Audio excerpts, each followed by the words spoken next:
Welcome to the platform of made easy prime. आज मैं TM Prateek आपसे एसएससी जेई के मेंस के एग्ज़ाम के बारे में डिस्कशन करने वाला हूँ। काफ़ी करीब है उसकी डेट, 26 फरवरी 2023 में उसका एग्ज़ाम कंडक्ट होगा। इस सेशन में हम क्या क्या डिस्कस करने वाले हैं, हम एग्ज़ाम के पैटर्न के बारे में बात करेंगे, हम बात करेंगे प्रीवियस ईयर्स का जो एनालिसिस है, अलग अलग सब्जेक्ट के क्या वेटेज गए हैं उनको हम डिस्कस करेंगे। साथ ही साथ अगले सेशन में कौन से सब्जेक्ट्स ज़्यादा इंपॉर्टेंट है, कौन से कम इंपॉर्टेंट है, उन सब्जेक्ट्स में इंपॉर्टेंट टॉपिक्स क्या है, सारे सब्जेक्ट्स के इंपॉर्टेंट टॉपिक्स को हम डिस्कस करेंगे। और अंततः हम बात करेंगे कि मंत्र क्या होगा एसएससी जेई 2023 के मेंस को क्रैक करने का, एग्ज़ाम की टिप्स, कैसे आपको एग्ज़ाम में अपीयर होना है, क्या बातें काफ़ी ज़्यादा इंपॉर्टेंट है जो ध्यान में रख के आपको पेपर देना है, उनको हम डिस्कस करेंगे। Let's proceed further. पहले बात की जाए एग्ज़ाम पैटर्न के बारे में, तो एग्ज़ाम ड्यूरेशन 2 आवर्स का होगा। 300 मार्क्स का आपका पेपर होगा। टोटल मार्क्स कितने होंगे? 300 मार्क्स होंगे, जिसको अटेम्प्ट करने के लिए आपके पास 2 घंटे का समय होगा। पेपर ऑब्जेक्टिव टाइप नहीं होगा, पेपर सब्जेक्टिव टाइप होगा, डिस्क्रिप्टिव होगा। जैसे आप सेमेस्टर में एग्जाम देते थे, सेमेस्टर के एग्जाम में क्वेश्चन आता था, आप फुल लेंथ उसका आंसर लिखते थे, उसे सब्जेक्टिव टाइप या डिस्क्रिप्टिव टाइप आंसर कहते हैं। कोई नेगेटिव मार्किंग नहीं होगी। कोई भी क्वेश्चन आपने अटेम्प्ट किया है, फिर वो आपने पूरा गलत ही क्यों ना किया हो, और उसमें कोई भी आपको नेगेटिव मार्किंग नहीं होगी। टोटल 6 सेक्शंस होंगे, हर सेक्शन 60 मार्क्स के होंगे। इन 6 सेक्शन में आपको किसी 5 सेक्शन को अटेम्प्ट करना है। 6 सेक्शन का पेपर होगा, आपको 5 सेक्शन अटेम्प्ट करना है। तो 5 × 60 300 मार्क्स का आप टोटल पेपर दे रहे होंगे। अब हर सेक्शन में क्वेश्चंस, 2 क्वेश्चंस भी हो सकते हैं, 3 क्वेश्चंस भी हो सकते हैं, 4 क्वेश्चंस भी हो सकते हैं। उनका वेटेज 5 मार्क का क्वेश्चन भी हो सकता है, 10 का भी, 15 का भी, 20 का भी, 30 का भी। तो अलग अलग सेक्शंस होंगे। आपको कोई से 5 सेक्शन को अटेम्प्ट करना है। आखिरी, मान लीजिए आपने 6 के 6 सेक्शन अटेम्प्ट कर दिए, तो जो आखिरी आपका अटेम्प्ट होगा, लास्ट सेक्शन जो होगा, उसके मार्क्स को वो बिल्कुल भी जोड़ेंगे नहीं, उसको चेक भी नहीं किया जाएगा। टोटल 6 सेक्शन में आपको 5 सेक्शन अटेम्प्ट करने हैं। हर सेक्शन आपके 50 मार्क्स का है, हर सेक्शन आपका 60 मार्क्स का है। अब प्रीवियस ईयर्स का 2016 से 2020, उसके पास्ट में भी काफ़ी सारे पेपर्स हुए हैं एसएससी के, पर हम सिर्फ लास्ट 5 ईयर्स को, जो पिछले 5 साल से पेपर आ रहा है, उनको हम एनालाइज कर रहे हैं, क्योंकि नेक्स्ट जो पेपर आएगा काफ़ी ज़्यादा प्रोबेबिलिटी है कि प्रीवियस 20 ईयर्स के पेपर्स के हिसाब से नहीं आएगा, प्रीवियस 5 ईयर्स के पेपर्स को देख के हम अपनी रणनीति तैयार करेंगे। तो यहाँ हम पाएंगे कि भाई बिल्डिंग मटेरियल की बात करें, बिल्डिंग मटेरियल 18 नंबर का आया है, कॉस्टिंग एंड एस्टिमेशन 12 नंबर का आया है, इंजीनियरिंग सर्वे 25 नंबर का आया है। सॉइल मैकेनिक्स की बात करें, ये अकेला एक सब्जेक्ट्स का वेटेज काफ़ी हाई है। सॉइल मैकेनिक्स अकेला 74 मार्क्स का एवरेज वेटेज के हिसाब से वो आया हुआ है। इरिगेशन एंड हाइड्रोलॉजी का वेटेज भी ठीक है, फ्लूइड मैकेनिक्स का वेटेज भी अच्छा है। इरिगेशन और हाइड्रोलॉजी कुछ सालों से, पिछले 3 साल 4 साल से इरिगेशन एंड हाइड्रोलॉजी का वेटेज बढ़ गया है, ऐसा हम पा रहे हैं। ट्रांसपोर्टेशन का वेटेज 30 मार्क्स है। इन्वायरमेंटल इंजीनियरिंग की बात करें, पहले इसका वेटेज ज़्यादा होता था, पर पिछले 5 सालों में इसका वेटेज थोड़ा सा कम आया है, परंतु फिर भी ये काफ़ी इंपॉर्टेंट सब्जेक्ट है, क्योंकि इसमें कभी भी डिज़ाइनिंग का क्वेश्चन काफ़ी बड़े मार्क्स का आ सकता है। स्ट्रेंथ ऑफ मटेरियल और टॉस की बात करें तो एवरेज वेटेज उसका 27 मार्क्स का है। Concrete technology 14 marks, RCC 40 marks and steel structure 27 marks. अब ये तो इनका एवरेज वेटेज है पिछले 5 साल का। अब क्या 2023 में भी इन्हीं वेटेज पे क्या एग्जाम कंडक्ट होने वाला है? नहीं, ऐसा जरूरी बिल्कुल भी नहीं है। ये पिछले ईयर्स का एनालिसिस है। हमारी टीम को लगता है कि 2023 में वेटेज वाइज सब्जेक्ट्स जो होंगे वो अपन नेक्स्ट स्लाइड में देखेंगे। मतलब इन ऑर्डर ऑफ इंपॉर्टेंस कौन से सब्जेक्ट आपको ज्यादा ध्यान देने के हैं, कौन से कम ध्यान देने के हैं, उनको देखा जाए। बात करें सब्जेक्ट्स का इन ऑर्डर ऑफ इंपॉर्टेंस, तो सबसे ज्यादा इंपॉर्टेंट सब्जेक्ट हमें लगता है इस साल 2023 में जो पेपर होगा मेंस का, उसमें सॉइल मैकेनिक्स का वेटेज सबसे ज़्यादा होगा। सॉइल मैकेनिक्स के बाद सेकेंड वेटेज जो हो सकता है वो हो सकता है एनवायरमेंटल इंजीनियरिंग का। एनवायरमेंटल इंजीनियरिंग ज़्यादा मार्क्स की आ सकती है 2023 में, इसलिए सेकंड नंबर पे रखा है। इरिगेशन है, साथ ही साथ एनवायरमेंटल इंजीनियरिंग में कुछ ही पॉइंट्स है जो आपको अच्छे से कर जाने हैं, इसलिए भले ही इसका वेटेज ज़्यादा ना हो परंतु फिर भी इसका जो स्कोप होगा, जो दायरा होगा जहां से क्वेश्चन आने वाले हैं वो कम होगा। वैसे अपने आप में एनवायरमेंटल इंजीनियरिंग काफ़ी बड़ा सब्जेक्ट है, परंतु सेडिमेंटेशन टैंक के और फिल्ट्रेशन के क्वेश्चंस ज़्यादा आते हैं, तो इसलिए इसको सेकेंड नंबर पर रखा है। इरिगेशन एंड हाइड्रोलॉजी, आरसीसी, इस सीक्वेंस में मानना है कि ज़्यादा इंपॉर्टेंट सब्जेक्ट इस सीक्वेंस में आने वाले हैं, वेटेज भी इस हिसाब से होने वाला है। अब हर एक सब्जेक्ट्स के बारे में हम बात करेंगे कि उन सब्जेक्ट्स में कौन से टॉपिक ज़्यादा इंपॉर्टेंट है, कौन सा टॉपिक कम इंपॉर्टेंट है।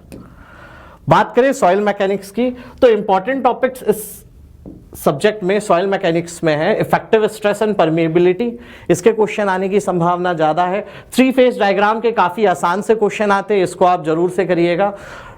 शैलो फाउंडेशन और डीप फाउंडेशन, डीप फाउंडेशन में पाइल कैपेसिटी, सारी बातें आप पढ़ लीजिए।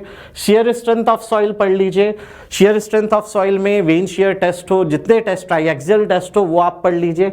इनके अलावा यहाँ पे टेस्ट करके एक लिखा हुआ है, इन टेस्ट में सारे टेस्ट को बयां किया गया है कि भाई प्लेट लोड टेस्ट भी पढ़िए, पाइल लोड टेस्ट भी पढ़िए, एसपीसी टेस्ट भी पढ़िए, तो वो टेस्ट भी आ सकते हैं। Active pressure, passive pressure, earth pressure के बारे में भी आ सकता है, कॉम्पैक्शन एंड कंसोलिडेशन भी आ सकता है। चूंकि सॉइल मैकेनिक्स का वेटेज ज्यादा होगा तो ज्यादा चांसेस है कि नंबर ऑफ क्वेश्चंस भी ज्यादा हो सकते हैं, इसलिए नंबर ऑफ टॉपिक्स जो सॉइल मैकेनिक्स में आपको तैयार करने हैं वो बाकी सब्जेक्ट्स के कंपैरिजन में थोड़े ज्यादा रखे हुए हैं। तो ये सारे टॉपिक्स आप सॉइल मैकेनिक्स में तैयार करिए, आपको ज्यादा फायदा होगा। मूविंग ऑन, एनवायरमेंटल इंजीनियरिंग का बात करें तो काफी सिंपल सी बात है भाई, एक क्वेश्चन तय है आना, या तो सेडिमेंटेशन टैंक का डिजाइन आ जाएगा या फिर आपके रैपिड सैंड फिल्टर का डिजाइन आ जाएगा। सेप्टिक टैंक का डिजाइन भी आ सकता है। सेप्टिक टैंक मान लीजिए सेडिमेंटेशन टैंक का डिजाइन आया तो आपको प्रीवियस ईयर्स के जो क्वेश्चंस हैं उनसे रिलेटेड ही डिजाइनिंग के क्वेश्चंस बनेंगे, तो उनको आप अच्छे से करिएगा। रैपिड सैंड फिल्टर का डिजाइन भी करिएगा। सेप्टिक टैंक का डिजाइन के आने की संभावना कंपैरेटिवली लेसर है, पर इसको भी आप पूरा लास्ट तक एफ्लुएंट डिस्चार्ज, इनसाइड सोक पिट, डिस्पर्शन ट्रेंच, वहां तक पूरा आप खत्म करिएगा।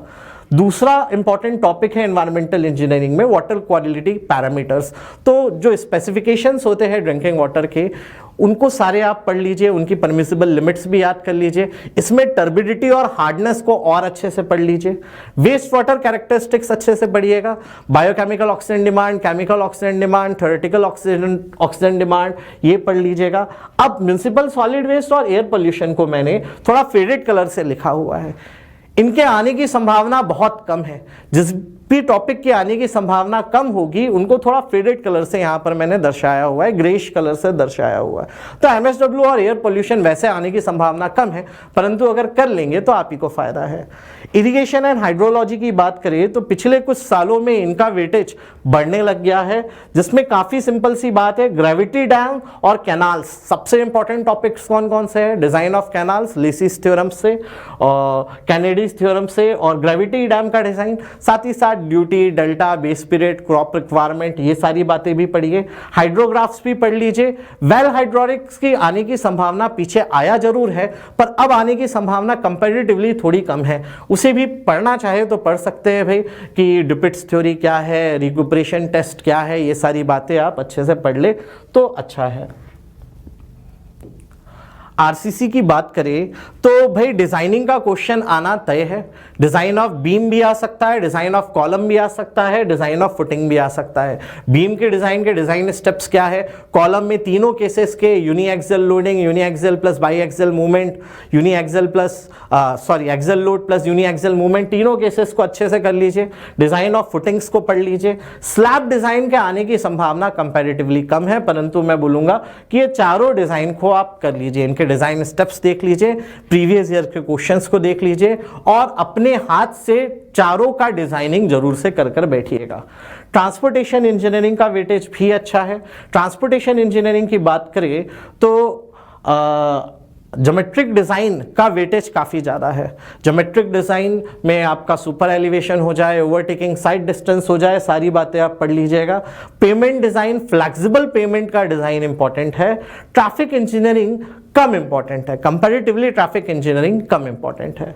अब यहाँ तक के जो सब्जेक्ट्स है इनका वेटेज अच्छा होगा। इसके बाद जो सब्जेक्ट्स होंगे जैसे कि सर्वे हो जाए, है ना, सर्वे की बात कर लीजिए, strength of material and theory of structures that is structural analysis की बात कर लीजिए, फ्लूइड मैकेनिक्स की बात कर लीजिए, इन सबका ऑलमोस्ट वेटेज बराबर होगा।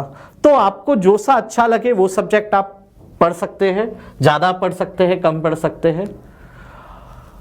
बिल्डिंग मटेरियल और कंस्ट्रक्शन टेक्नोलॉजी की बात करें तो कंक्रीट की workability, maturation, pouring test, timber के टेस्ट, स्टोन, सीमेंट, ब्रिक्स, इनका टेस्टिंग के बारे में, इनमें क्या प्रॉपर्टीज होती है, सारा आप बीएमसी और कंक्रीट टेक्नोलॉजी में ये पढ़िए। हाइड्रोलिक्स, फ्लूइड मैकेनिक्स की बात करें तो फ्लो थ्रू पाइप्स जब सीरीज में कनेक्टेड हो, पैरेलल में कनेक्टेड हो, कुछ सीरीज में कुछ पैरेलल में कनेक्टेड हो, इक्विवेलेंट सेक्शन निकालने की बात हो, टरबाइंस में स्पेसिफिक एनर्जी की बात हो, ओपन चैनल फ्लो में हाइड्रोलिक जंप काफ़ी इंपॉर्टेंट है। ओपन चैनल फ्लो में आप specific energy, hydraulic jump, critical depth, ये सारी बातें अच्छे से पढ़ लीजिएगा। लैमिनार फ्लो भी पढ़िए। मीटर्स में venturi meter, pitot tube, orifice meter आने की संभावना है, ज़्यादा संभावना है flow through pipes, open channel flow और टरबाइंस में से क्वेश्चन जनरेट होने की। मूविंग ऑन, इंजीनियरिंग सर्वे का बात करें तो लेवलिंग एंड कंटूरिंग आप अच्छे से पढ़कर जाइएगा। लेवलिंग में रेसिप्रोकल लेवलिंग अच्छे से पढ़ लीजिए, बबल ट्यूब की सेंसिटिविटी अच्छे से पढ़ लीजिए। उसके अलावा कंटूरिंग में थ्योरी पढ़ लीजिए कि कंटूर के कैरेक्टरिस्टिक्स क्या क्या होते हैं। सिर्फ थ्योरी वाला पार्ट पढ़िएगा, उसमें डायरेक्ट मेथड, इनडायरेक्ट मेथड भी आप पढ़ सकते हैं कंटूर बनाने का। लेवलिंग पूरा आप अच्छे से करिए कि आप कैसे मेजरमेंट्स को फिल इन करते हैं वर्कशीट के ऊपर। कंपास सर्वे काफ़ी इंपॉर्टेंट है। ट्रू मेरिडियन, मैग्नेटिक मेरिडियन के जो न्यूमेरिकल्स होते हैं वो भी इंपॉर्टेंट है। साथ ही साथ में कंपास सर्वे में आपके जो डिफरेंसेस होते हैं कंपास में, उन प्रिज्मेटिक कंपास, सर्वेयर्स कंपास, उनकी थ्योरी भी अच्छे से पढ़ लीजिए। चेन सर्वे में एरर्स अच्छे से पढ़ लीजिए। साथ ही साथ में चेन सर्वे में जो टाइप ऑफ चेन्स है, टाइप ऑफ आपके टेप्स है, उनके बारे में पढ़ लीजिए। ट्रैवर्स सर्वे में लैटिट्यूड डिपार्चर को आप अच्छे से पढ़ लीजिए। पर ज़्यादा चांस है लेवलिंग, कंटूरिंग और कंपास सर्वे। कंपास सर्वे भी अच्छा वेटेज के साथ आपको देखने मिलेगा। प्लेन टेबल आप चाहे तो छोड़ सकते हैं, थियोडोलाइट आप चाहे उसका एडजस्टमेंट आप चाहे तो छोड़ सकते हैं। स्टील स्ट्रक्चर्स की बात करें तो भाई स्टील थोड़ा सा डिफिकल्ट कई बार लोगों को लगता है सब्जेक्ट, हालांकि है नहीं। इसमें कनेक्शंस आप अच्छे से पढ़ लीजिए। मान लीजिए आप स्टील पूरा नहीं पढ़ने वाले हैं, connections at least bolted, riveted, welded, तीनों कनेक्शंस को आप प्रॉपर पढ़कर जाइए। Tensile member subjected to tension भी आप पढ़ सकते हैं, member subjected to flexure beams भी आप पढ़ सकते हैं। कनेक्शन सबसे इंपॉर्टेंट होगा। प्लास्टिक एनालिसिस में जो शेप फैक्टर, प्लास्टिक हिंज वाली बात है उसे आप चाहे स्किप कर सकते हैं। लोड फैक्टर, शेप फैक्टर, ये सारी बातें छोड़ सकते हैं। प्लास्टिक एनालिसिस पढ़े तो पूरा पढ़े, वरना छोड़ दीजिए। स्ट्रेंथ ऑफ मटेरियल और theory of structures. Theory of structures is also called as structural analysis. पिछले कुछ सालों में देखा गया है कि भाई स्ट्रक्चरल एनालिसिस के क्वेश्चंस थोड़े कम होने लग गए हैं, पर वो कभी आ भी सकता है। जब वो आता है अकेला 30 नंबर का एक क्वेश्चन आपको स्लोप डिफ्लेक्शन मेथड का या मूवमेंट डिस्ट्रीब्यूशन मेथड का या इन्फ्लुएंस लाइन डायग्राम का या ट्रस का अकेला एक क्वेश्चन भी आ जाता है, तो मैं आपको ये नहीं बोलूंगा कि आप उसको कंप्लीटली छोड़कर जाए, है ना। स्ट्रेंथ ऑफ मटेरियल में shear force diagram, bending movement diagram, beams में डिफ्लेक्शन निकालना, जो कुछ फॉर्मूले हैं कैंटिलीवर के, सिंपली सपोर्टेड बीम के, उनको अच्छे से आप प्रिपेयर कर लीजिए। बीम्स में थर्मल स्ट्रेसेस प्रिपेयर कर लीजिए, प्रिंसिपल स्ट्रेसेस प्रिपेयर कर लीजिए। कॉलम में जो यूलर्स और रैंकाइंस बकलिंग है उनको तैयार कर लीजिए। टॉर्जन ऑफ शाफ्ट भी आ सकता है, टॉर्जन ऑफ शाफ्ट भी आया भी है, आ भी सकता है। अब स्ट्रक्चरल एनालिसिस की बात करें तो इनडिटर्मिनेट बीम का एनालिसिस अब ये काफ़ी बड़ा लेंदी टॉपिक हो जाता है। स्लोप डिफ्लेक्शन मेथड से आपको पूरा न्यूमेरिकल आना चाहिए, अलग अलग केसेस का। मूवमेंट डिस्ट्रीब्यूशन मेथड से भी पढ़ो तो पूरा पढ़ो, है ना। आपने सोचा कि यार टॉस छोड़ते तो फिर पूरा छोड़िएगा, है ना। पढ़ेंगे तो पूरा पढ़िएगा, ILD भी पढ़िएगा, ट्रस्ट में method of joint, method of section, displacement in trust, सारे टॉपिक्स को आप पढ़िएगा।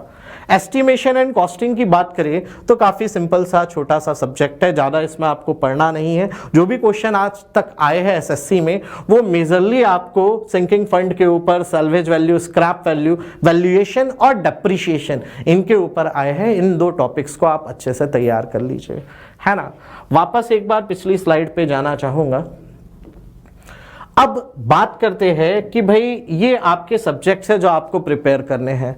अब इनमें से बिल्कुल भी इसे मत छोड़िएगा, इसको बिल्कुल मत छोड़िएगा। इसमें सेडिमेंटेशन टैंक का डिजाइन, फिल्ट्रेशन टैंक का डिजाइन एटलीस्ट आप कर ही लीजिए। इरिगेशन एंड हाइड्रोलॉजी भी मत छोड़िएगा। आरसीसी अगर आपको टफ लगता है तो एटलीस्ट उसके जो डिजाइन स्टेप्स है, बीम्स का, कॉलम का, फुटिंग का, स्लैब का, वो आप कर लीजिए। इसके बाद transportation, building material, hydraulics, that is FM, survey, SOM, TOS, ये सब ऑलमोस्ट इक्वल वेटेज के आने की संभावना है। आप चाहे तो कंक्रीट टेक्नोलॉजी को स्किप कर सकते हैं, कॉस्टिंग एस्टिमेशन स्किप कर सकते हैं, परंतु कॉस्टिंग एस्टिमेशन में बहुत बड़ा आपका सिलेबस नहीं है, तो अगेन मैं बोलूंगा कि इसे भी स्किप मत करिएगा।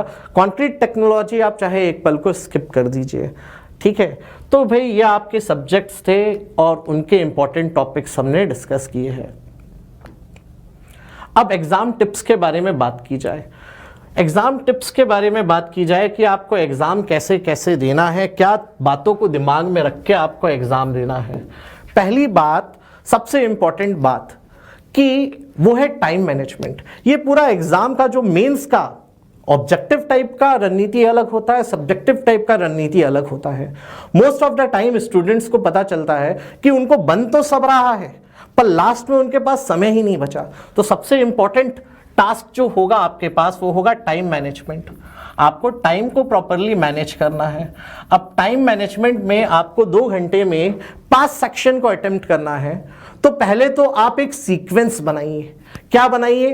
पहले 5 मिनट 7 मिनट पेपर को देखिए, अच्छे से देखिए, काम दिमाग से, ठंडे दिमाग से उसको देखिए, कंपोज होकर देखिए और एक सीक्वेंस बनाइए कि कौन सा क्वेश्चन, ऐसा जो बिल्कुल जरूरी नहीं है कि क्वेश्चन 1 को आपको पहले अटेम्प्ट करना है, ऐसा बिल्कुल जरूरी नहीं है। आप जिस भी सेक्शन को पहले अटेम्प्ट करना चाहते हैं उस सेक्शन का नाम लिखिए और चालू हो जाइए। अब सबसे पहले एक सीक्वेंस बना लीजिए कि कौन सा सेक्शन मैं पहले अटेम्प्ट करूंगा, फिर कौन सा दूसरा, कौन सा तीसरा, कौन सा चौथा, कौन सा पांचवा। ये जो आपका सीक्वेंस होना चाहिए। टाइम मैनेजमेंट में पहला सब टॉपिक आया सीक्वेंस। आपको सेक्शंस का सीक्वेंस को तय करना है। अब सीक्वेंस को किस जरिए से, किस तरीके से आपको उसको तय करना है वो डिसाइड करेगा कौन सा सेक्शन आपको ज्यादा अच्छे से आता है। मान लीजिए आपने उस सेक्शन को अटेम्प्ट किया जो आपको ज्यादा अच्छे से नहीं आता। आपको इन्विजिलेटर को खुश करना है, इंप्रेस करना है। आपने पहला सेक्शन वो अटेम्प्ट किया जो आपको अच्छे से नहीं बन रहा, बहुत गलतियां की है, बहुत उसमें काटा पीटी की है, बात लास्ट में आंसर भी आधा सही आधा गलत है, तो इन्विजिलेटर उससे इंप्रेस नहीं होगा, इन्विजिलेटर उससे नाराज होगा। आप उसको पहले इंप्रेस कर दोगे ना तो शायद जो क्वेश्चन कल आपने थोड़ा कम भी अटेम्प्ट किया उसमें कंपेरेटिवली हल्का सा ज्यादा मार्क्स मिलने की गुंजाइश है, वही आपने पहले ही उसको नाराज कर दिया तो यह भी हो सकता है कि बाद में आपने काफी अच्छा अटेम्प्ट किया पर फिर भी उसने 1 नंबर कम दिया। क्लियर है? तो सीक्वेंस ऐसा होना चाहिए। पहला सेक्शन वो आप रखिए जिसमें आप सबसे ज्यादा कॉन्फिडेंट है और दिमाग में सोच लीजिए पहले मैं ये सेक्शन अटेम्प्ट करूंगा, फिर ये, फिर ये, फिर ये, फिर ये 5 सेक्शन मेरे होंगे।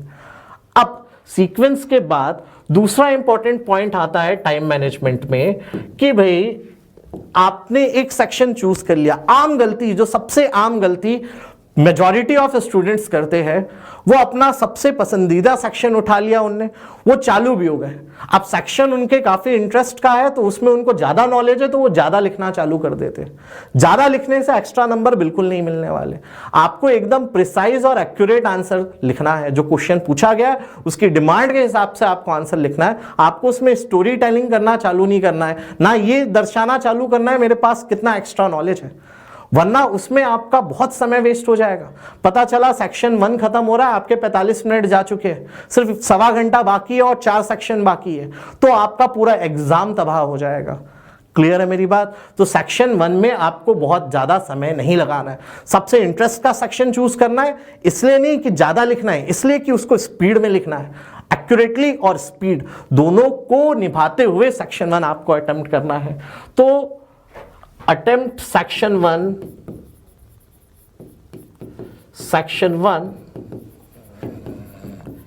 as fast as possible, that too while maintaining accuracy। Accuracy और प्रिसीजन को मेंटेन करते हुए आपको काम करना है। अब तीसरी बात जो इसमें आएगी,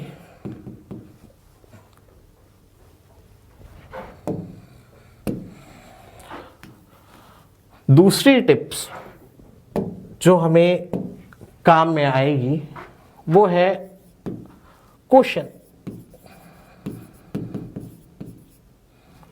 क्वेश्चन अगर न्यूमेरिकल है तो आपकी अप्रोच अलग होनी चाहिए।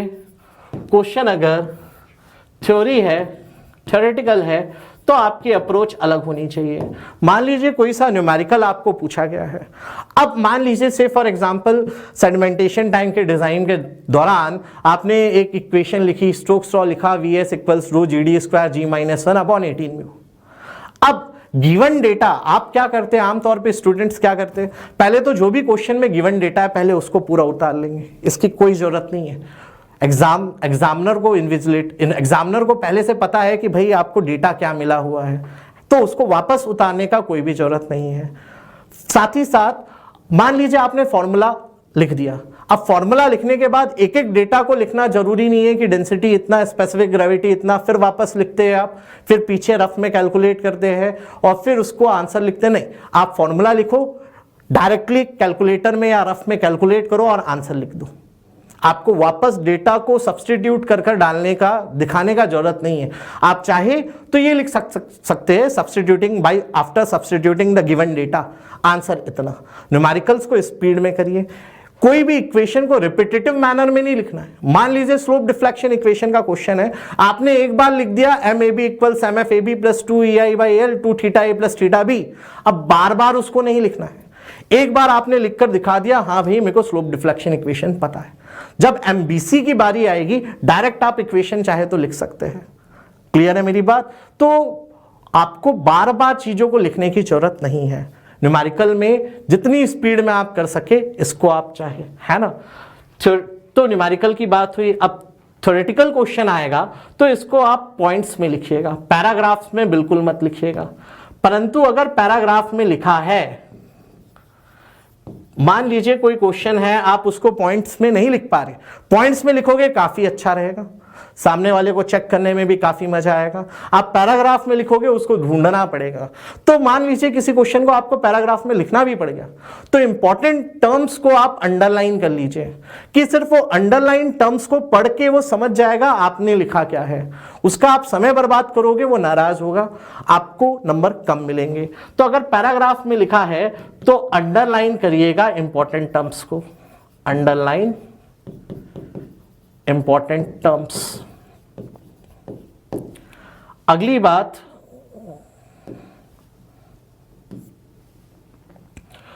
जितना ज्यादा से ज्यादा आप फ्लो चार्ट बना पाए, डायग्राम बना पाए, उतना अच्छा है। डायग्राम बनाने में परंतु क्या ध्यान रखना है कि समय की बर्बादी नहीं होनी चाहिए। डायग्राम बहुत सुंदर ना हो पर नीट जरूर हो। डायग्राम में बार बार काटा पीटी ये सब ना हो, नीट होना चाहिए डायग्राम, सुंदर होना हो। आपका थ्योरेटिकल का आंसर फ्लो चार्ट में, पॉइंट्स में, डायग्राम्स के बेसिस पे ज्यादा सुंदर और ज्यादा अच्छा लगता है। क्लियर है मेरा बात? आप ये मत सोचिए कि आपको बहुत सारी क्वांटिटी का आंसर देना, नहीं, आपकी क्वांटिटी मैटर बिल्कुल नहीं करेगी, क्वालिटी मैटर करेगी। अब आप न्यूमेरिकल क्वेश्चंस को अटेम्प्ट कर रहे हैं या थ्योरेटिकल क्वेश्चंस को अटेम्प्ट कर रहे हैं, दोनों ही क्वेश्चंस को अटेम्प्ट करते वक्त क्या ध्यान में रखिए कि आपका सॉल्यूशन, आपका आंसर नीट होना चाहिए, शुड बी नीट। बार बार आपने कुछ लिखा है उसको काटे, फिर नीचे लिखा है थोड़ी देर बाद फिर कुछ काटा है, ऐसा मत करिए। पहले से सोचिए क्या लिखना है, नीटली लिखिए। आपकी कॉपी जितनी नीट होगी उतना ज़्यादा सामने वाला चेकर इम्प्रेस होगा, आपको उतने अच्छे मार्क्स मिलेंगे। साथ ही साथ ब्लंडर्स नहीं करने हैं, है ना, सिली मिस्टेक्स नहीं करने हैं। अब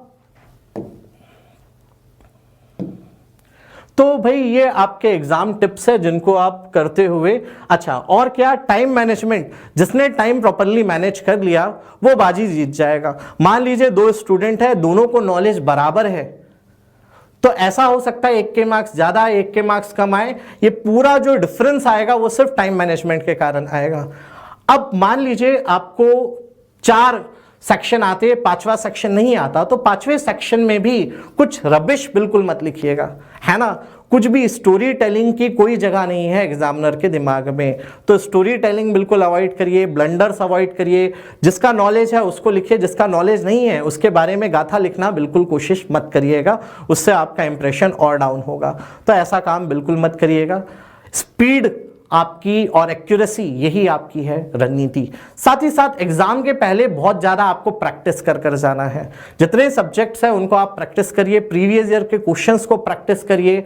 साथ ही साथ जो क्वेश्चंस है डिजाइनिंग के, उनको एक बार खुद से कर देखिए। जब आप खुद से कर देखोगे तो क्या क्या चैलेंजेस आते हैं आपको पता चलेगा।